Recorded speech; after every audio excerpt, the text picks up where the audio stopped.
Uy, ano yun? Ay, ang black folding UV windbreaker umbrella pala ito. Manual operated na ito. At higit sa lahat, manual operated steel. Napakagaan, Pwedeng-pwede ito sa rain or shine na may UV protection at sun protection. Comfort for travel talaga siya.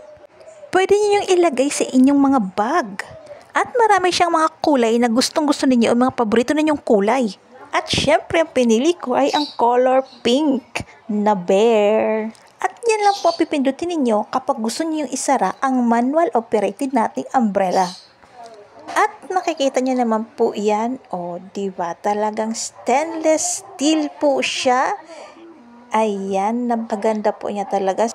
At gamit na gamit ko na po yan. At talaga naman pong masasabi ko ay tatagal po talaga sa akin itong payong na ito. At hindi nga ako nagpahuli, bumili nga ako itong buy one take one na umbrellang manual operated. Check out na sa aking yellow basket.